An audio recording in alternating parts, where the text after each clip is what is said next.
tous. Coup d'œil à l'international maintenant avec Vincent Hervouet, Nikos. Bonjour Vincent Hervouet. Bonjour à tous. C'est l'escalade entre l'Inde et le Pakistan. L'Inde est allée bombarder un camp terroriste chez le voisin pakistanais. Et on entend la colère des civils pakistanais hier dans les rues de l'Inde. Et pour le ministre des Affaires étrangères pakistanais, ce raid est une agression. Écoutez-le. Je considère cela comme une violation de la ligne de contrôle et le Pakistan a le droit de répondre et de se défendre.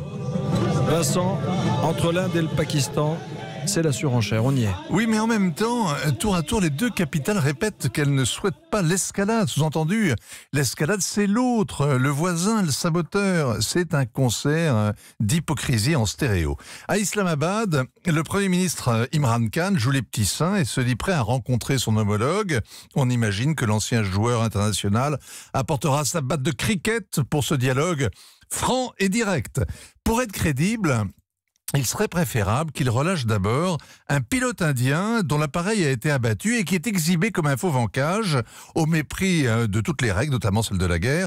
Le spectacle est populaire sur les réseaux sociaux pakistanais, où l'on propose au choix de lyncher limpide, de le lapider ou de le brûler vif. C'est un débat franc et direct. Et côté indien, le gouvernement de New Delhi prétend qu'il continuera à agir avec responsabilité et retenue.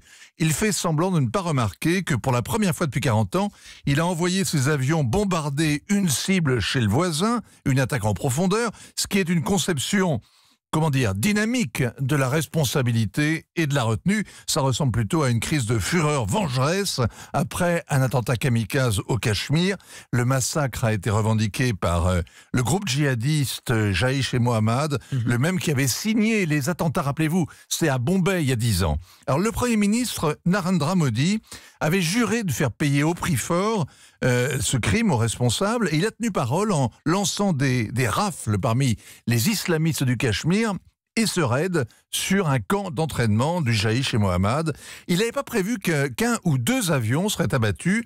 C'est une humiliation nationale, ça, et ça c'est dangereux. Est-ce qu'il y a un risque de dérapage ? Narendra Modi a fait toute sa carrière en se présentant comme un modèle d'intransigeance face au Pakistan, et c'est pas le moment de faire preuve de mollesse à quelques semaines des élections générales. L'Inde et le Pakistan sont séparés par un Himalaya de haine, et cette haine est recuite, mais ce sont deux puissances nucléaires.